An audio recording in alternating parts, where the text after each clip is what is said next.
The Denver Gazette is counting down the top 10 sports stories of 2023, and we have reached number 7, which is focused on Colorado School of Mines football, which had a great 2023 until last weekend. So I'm Mhm. joined by Luke Zahlmann, who was on that beat for a while. Luke, how are you? And it didn't end perfectly, that's for sure. No, it was a pretty. I actually stayed at a hotel that had quite a few Mines and Harding fans at it. And two very very different post game, just emotional fronts for both of them. I mean, you have one coming in off of partying, happy, celebrating, and then you have Mines people who I mean they just seem shell shocked. I mean it's so it was quite the flurry of emotions at the hotel when you're splitting it between two teams.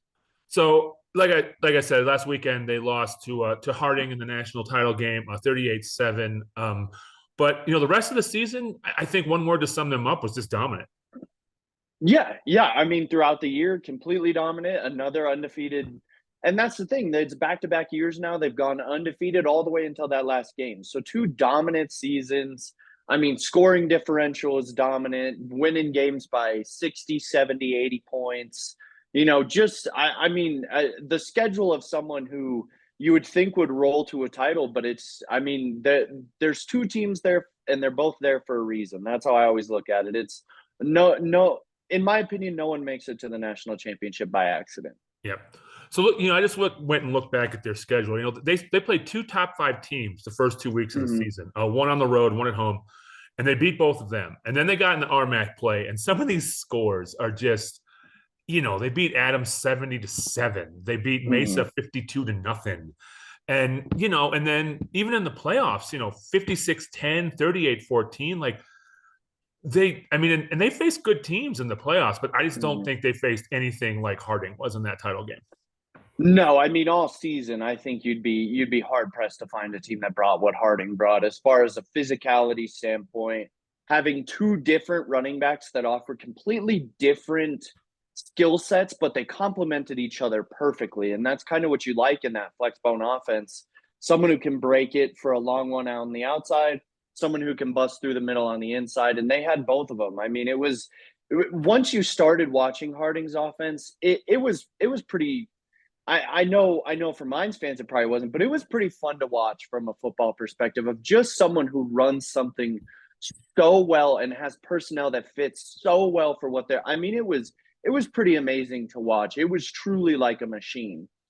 So let's flip more of the positive side with them though, because first year coach this year, but we've talked about this. These guys excel on and off the field, and it's a very special Mhm. group, and it starts with their quarterback.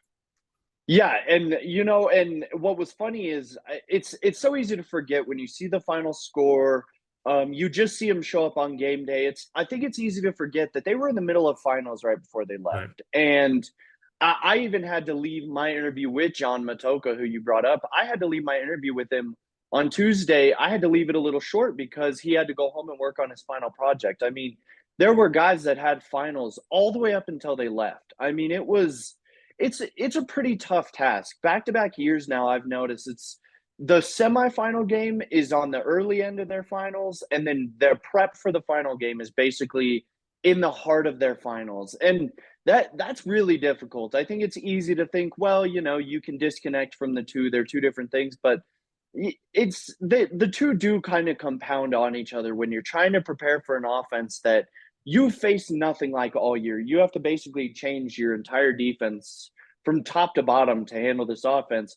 All while also most of these kids are taking not only their finals, but their finals. These Yeah. are their last tests that they're going to take until they graduate. So it's a very difficult task. I do think it's easy to forget that when you see the score and you think, well, they didn't do this on the field, didn't do this on the field. Yeah, those things are true, but those could be true for any team that loses the title game. I think it's easy to forget the context, but I think it's very important. And I remember you wrote a story about some of the classes these guys take. Like they don't even seem like real words. No, I mean, and that's the thing is that at a lot of football schools, what you'll get, I mean, schools in general, is you'll get some athletes will be in courses that you think, wow, that's not a very difficult major. Now, mind you, playing a sport in college, no matter what your major it is it's pretty difficult. The majority of people can't do it.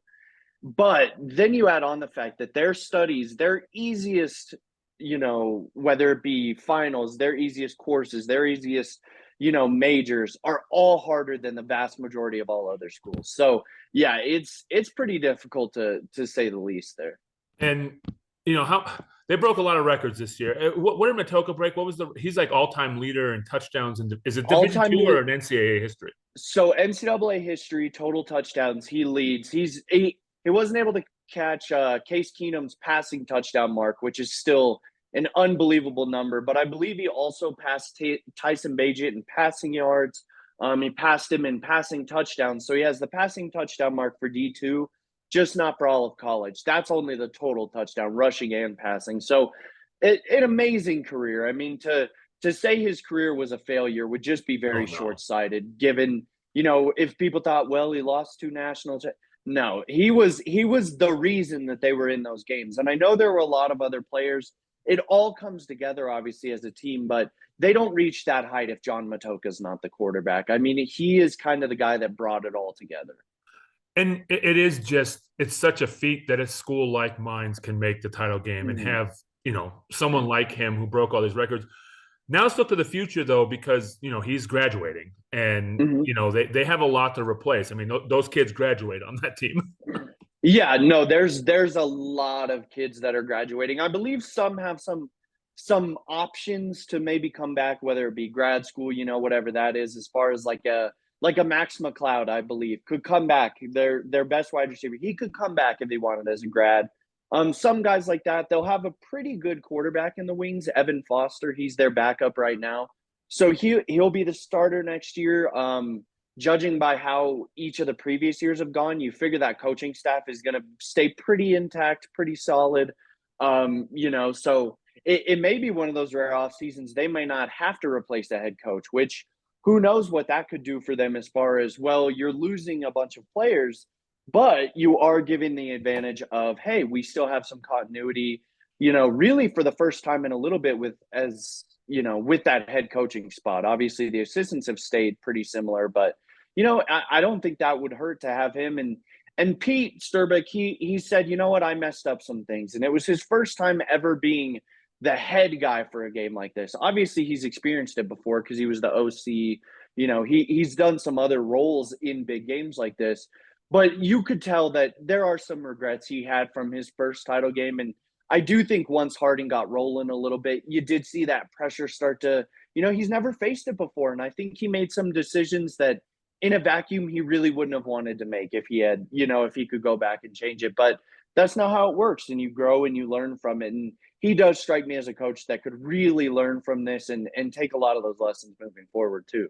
Yeah, he took when they talked to him at halftime of the game, he took a lot of blame for Yeah. what was going on. He's a very accountable coach. You can really tell that, you know, he really cares and everything like that. So I wanted to ask you too. So you went to the tailgate before the game, and Yep. also just you went to Golden for a couple games. What is the atmosphere like for those? Oh, I mean, if support's ever been better for Mines, I would love to see it. I mean, their support, and what was cool is I got to talk to, former coach Greg Brandon, who started the quarterback club, which is kind of the booster fundraising type arm of this program. And he said, when I started this thing, it didn't seem like it was really going to work. Our very first meeting we ever had, behind the end zone where, you see hundreds of people now pregame, but when he started it, he's like, yeah, I had nine people with me. It was me, nine people. We just started, slowly but surely, and it just built and built and built. And now you're talking about this tailgate had thousands, not hundreds, thousands of people.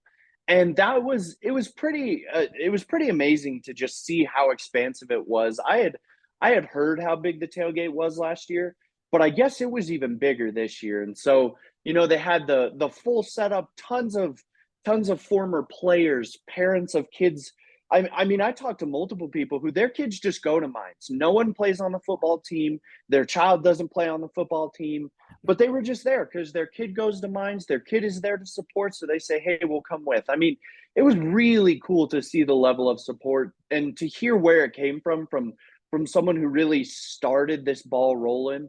That was really cool. It's really cool to see. And John Matoka brought up a story in his post game press conference talking about, I had former players come up and tell me after we lost last year that, we're not sad at all. I got to see former teammates I hadn't seen in over a decade, and I got to reconnect with people I hadn't talked to in a decade, and that was really special for me. So, even with two losses, it's really special. And I wanted to kind of highlight that tailgate because I thought, wow, what a cool angle as far as being able to reconnect with so many people you may not have seen, but people you went through a pretty difficult time in your life. I mean, that's a difficult school and a difficult football program. And to make it through both with those people, that you could tell it really builds a bond among those people.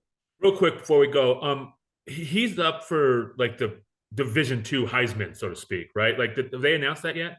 So it was announced he finished runner up. He So finished they runner-up. announced it the day before the title game Oh, that he I'm finished sorry, I as a missed that. runner up. Okay. No, and I think that was kind of expected talking to people there. Obviously, they think no one's better than John, and I can't even blame them for Right. thinking that. I mean, when you have a guy leaping over defenses, giving up his body for you, I mean, they'll tell you they would never pick anyone besides John. But when you're winning games that hefty throughout the year, he really didn't have to put up stats. I mean, they were so dominant that his stats kind of paled in comparison to the guy who actually won from, I believe, Central Missouri.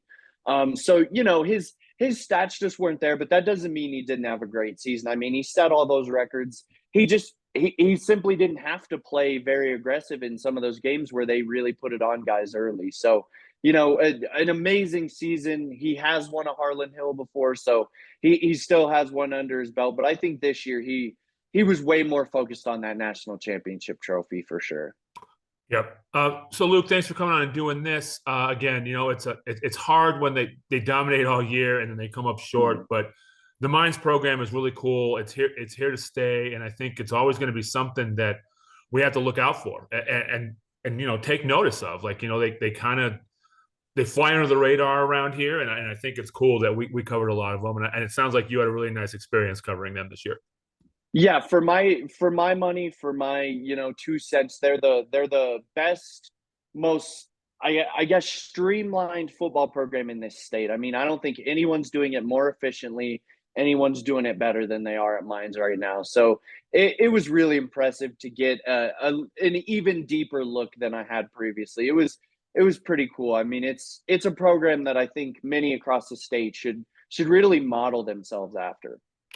All right, make sure to check out this countdown over at denvergazette.com/sports. Luke will be appearing on a Rockies one as well in this countdown, so look for him on that one. And Luke, we will talk to you again soon. Thanks for coming on. Sounds great.